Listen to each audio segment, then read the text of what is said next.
Hello, my name's Dale Jackson. I'm currently living in Prattville, Alabama, United States. Uh, I was baptized Methodist a very long time ago, 1953, and my aunt played the piano at the Methodist Church for probably 50 years. When my mom and dad they married at a very early age, there was three of us boys at the time, and they fought a lot with each other, and they decided they needed to get a divorce. Well, when they did this, neither parent could afford us living by themselves, so me and my two brothers were sent to live in an orphanage for a while. And I can remember one of my earliest recollections of going to that orphanage was the day they picked us up. Come picked us up, put us in the car. I was probably 3 years old at the time. That I just opened the door, jumped out, and ran. And I've been doing that all my life until I come into the Fellowship of Alcoholics Anonymous and into my Catholic faith. After a year or so in the orphanage, my mom remarried and my stepfather came and adopted me and my two brothers out. So we're back together as a family. But I was, I had adapted all these defects of character when I was 3 years old. I didn't understand why I wasn't loved, why I was left there, and so I would lie for people. I'd steal. And this is 3 years old. But I'd do anything just to get your attention, to get you loved. I'd fight somebody for you or whatever. 3 years old. And we moved to up here to Prattville, Alabama. After a while, my mom and my stepfather had another boy and a daughter, so there was 5 of us children in all. And I still had the defects of character, the lying, the stealing, and all this. I can remember going to school probably in the third grade when I first got here to Prattville, and I'd go to the drugstore and I'd go back in the back, and they had the comic books racks, and I'd take the latest comic books, stick them up on my pants, and stick my shirt out. And I'd take them to school, and they'd say, "Oh, here comes Dale. He's got the latest comic book." So I was buying friendship at a very early age. Now, my mom and my stepfather, didn't drink. So my stepfather thought there was a lot of money in alcoholism. So, of drinking, bar business. So they went to the bar business. Since they didn't drink, So I, uh, I was raised around that bar. My brothers, my two brothers, that was almost the same age as me. I've got an older brother and one that was 2 years younger than me. We'd clean up that bar on Saturday morning and Sunday morning after the band played on Friday and Saturday night. The smell of puke, the smell of urine. I'd say, well, I'm not going to be an alcoholic. But, so I didn't acquire my drinking until later on in life. But during high school, I started using drugs, smoking marijuana and doing all the other drugs. And eventually, I got out of high school, and we had parties at the house when you could hear the band playing from the sun deck of the house on Friday and Saturday night, because it was not that far up the road. And so we were having parties at the house when my mom and my dad are up there working. And when the band quit, it was time for the party to quit. We were doing what guys and girls do, and eventually I got a girl pregnant. And I thought, maybe if I become a father, maybe I'd be a more responsible person. And I guess I was for a little bit, but, it didn't work out that way, because eventually, I back up a little bit, that my first job when I got out of high school, my brother was in the IBEW, International Brotherhood of Electrical Workers. So I was an electrician apprentice, and I moved in with him and his wife in Dothan, Alabama. We were building a nuclear power plant at the time. Now, my brother and I was on the way home from work. We'd stop by this bar every day, and he'd go in, he'd drink beer, and I'd get Coca-Colas, and we'd shoot pool, because, we were raised in a bar, so we both shot pool. But we'd stop there one day, and they just sold the last Coke, and that's when I picked up the beer for the first time, and that's when I started actually drinking alcoholically, because I'd seen that way alcohol was working, that it made me feel as good as anybody and better than most. I didn't have to be that liar, that thief, and all this stuff. So I started drinking alcoholically from that moment on. So even when I was married to this, and then I moved back home to Prattville because we were doing a project here around here. So I was living at home with my parents, and we were still doing the same thing, the partying on Friday and Saturday nights. And I got this girl pregnant, got married, and had my first son. And eventually, the union, they kept transferring me, and I said, well, why not keep paying these union dues if I keep getting transferred? So I quit the union. But I went to work for, at that time, the biggest union construction company in North America, and that was Brown and Root. And Brown and Root, they traveled a lot, and so did I. And I worked with Brown and Root for quite a few years, and I worked up the ranks up to supervision, but I still carried my alcoholism with me. After a while, my wife and I had another son, so we had two boys, and eventually, she got tired of me not coming home or being gone at the bars all that time, so she decided we'd get a divorce, and so she got custody of both my two boys, and there I was, single, alcoholic, but the home we lived in, I just, you know, I'd go to the bars every night, and then I'd go to work the next day, maybe. And eventually, I started missing time at work, and they said, well, if you keep missing time, we're going to have to fire you. So my foreman, he come to me one day, he says, come on, you're going to come home with me. You're going to spend the night at the house. We're going to go out to the bar. And he knew I drank. He was one of my drinking buddies. And he said, we're going to go to the bar, and you're going to come home, we're going to eat supper, and you're going to spend the night, and I'm going to make sure you make it to work in the morning. And we did. But after that, I kept continued, and so what they did was they decided that they would lay me off. Well, if they laid me off, I could draw unemployment. So I was working in Mississippi at the time, so I'd get state of Mississippi unemployment, which was $100 a week. I had retirement savings with Brown and Root. So who needs a job? So I'm drinking and going to bars and stuff like that. So when you know how it is when you're not home, you get a lot of mail. So I was getting a lot of mail. I was getting, rent bills, electric bills, phone bills, all these bills. I just rake them in the trash can. Don't they know what I'm going through? Well, eventually, I'm come home from a bar, and there's 7 pickup trucks in the yard, and the police. And the police took me for a ride. And when they brought me back, and it was my landlord and her friends, what the landlord and her friends didn't take, they threw out in the yard, so it wasn't worth keeping. So when they brought me back, there was an empty house. I didn't have my wife, my children, or none of those possessions I cherished so much. So the insanity of my disease of alcoholism was I'd ride around and I'd drink. I'd go to these bars, and I'd drink, and I'd pass out in front of this house I used to live in. Pour me another drink. Well, eventually, my landlord, she got tired of that car being parked in front of her house. So I get a knock on my car window, and it's the police. Decided to take me for a ride. Well, they took me to jail, and the next day they said, well, we got to release you because you wasn't on the property, you was in front of it, but it's going to cost you $100 to get your car out of impoundment. Well, I done drank through all that retirement savings of Brown and Root, so the only thing I got to live off of is that retirement money, that weekly unemployment check. So what good is that car to do me for me if I'm dead? So I let my car go, and I lived like this until I don't know how long. I wound up. There was a store down there in Pascagoula, Mississippi, where I lived at the time. It was Joe's Quick Stop, and it was okay for me to go into Joe's and get anything I wanted to drink.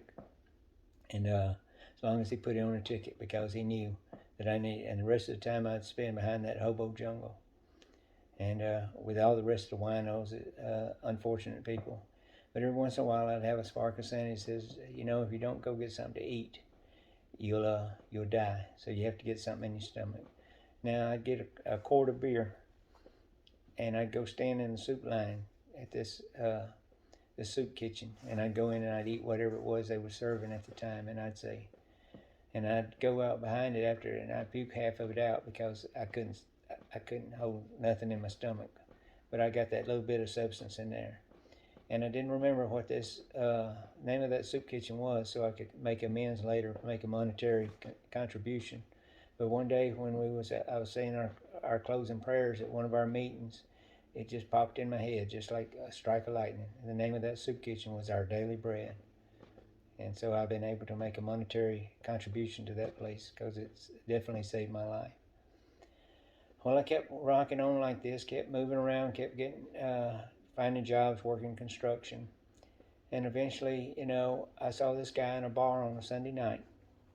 And he says, I said, didn't I used to work with you? He said, yeah. I said, well, where are they working at now? He said, well, they're working right here. I started thinking. I said, those guys, they owe me $500. Yeah, they owe me $500 because I'd leave a job. Somebody's offer me another job or say, let's go work a shutdown. A shutdown is where you work 7 days a week, 12 hours a day, make $1,000, $2,000 a week. So I'd leave jobs, and go work a shutdown someplace. So I left money all over the United States. So one day there was this, when I saw this guy at this bar, I said, well, where are you working at? And he said, I'm working right here. I said, well, those SOBs owe me $300, $600. He said, the magic word, you'll never get your money. So I went to the construction site that night. This was a Sunday night. I cut the lock on 10 trailers, and I had all the tools out, and I had them piled up, and I was pouring gas on them when the police got there because the alarm was going off the whole time. Ding, ding, ding, ding, ding. And they said, he's crazy, and I was. And the thing about it was they took me to the hospital because I was pronounced legally dead, overdose of alcohol and cocaine. They kept me there to where my blood levels were I was alive again and threw me in the county jail. And when I was in that county jail, I used to look outside that little window and I'd see on Sundays and I'd see these people go at this church across the street and I saw them with their families. I said, why can't I be like that? Why can't I have a wife and children and a job and go to church and all that? But alcoholism wouldn't allow that to happen. But I'd started working a program Alcoholics Anonymous at that time when I got locked up. I was sentenced to 10 years prison. I was sentenced to Bryce's Hospital, first of all, which is a state mental hospital for substance abuse. So I went to Bryce's Hospital, and then I went to Bullock County Correction Facility to start my prison system. And so eventually, you got to have a job if you're in the prison system, state of Alabama. Well, I got half a brain up here because, Brown and Root used to send me to a bunch of schools, and as long as I kept my grades up, they'd pay for my schooling. Well, so my job when I was in the penitentiary, I taught science and math to inmates so they could get their GED, which was their high school equivalency. So I was able to help men read and write and eventually get their high school diplomas. Now, there were some nuns in Montgomery, Alabama, that were teaching law box, and so to inmates, and they wanted to teach tutors, get tutors to teach inmates. So I learned law box, which is teaching the illiterate how to read and write while I was in that penitentiary, and I was able to teach men how to read and write for the first time. And sometimes when I revisit those prisons through the program Alcoholics Anonymous or through a ministry program, I hear somebody read that I had the privilege of teaching how to read. And the honor I get out of that is unbelievable. So I got sober in September 8th, 1988. So I've been sober ever since, and if I make it to September 8th this year, I'll have 35 years sobriety. So I was only in prison for probably about 2 years, and they got me out and said, you can do a new program we have, which is called the SIR program, Supervised Intensive Restitution. So I got out and I had to have a family member to sponsor me. Now my mother, she knew about me for 20 years, all my years of my life. So she accepted me to sponsor. And the gratitude I got out of that and she got out of that, I was able to live with her and I was able to go to meetings and I was able to work this program Alcoholics Anonymous and to stay sober and still continue to go to church. Well, after I was probably out about 2 months out of prison, This woman asked me if I was ready to go back into prison to share my experience, strength, and hope. And I said, no, ma'am. The state of Alabama won't let you go back in unless you've been out for 2 years. She said, well, when did God go on vacation, leave the Department of Corrections in charge? I've already got you cleared. And so I was able to go into the women's prison, state of Alabama, Tutwiler Prison. And I was able to share with those inmates how I got sober and how I stay sober. And by working a program called Alcoholics Anonymous, and how I stay out of prison.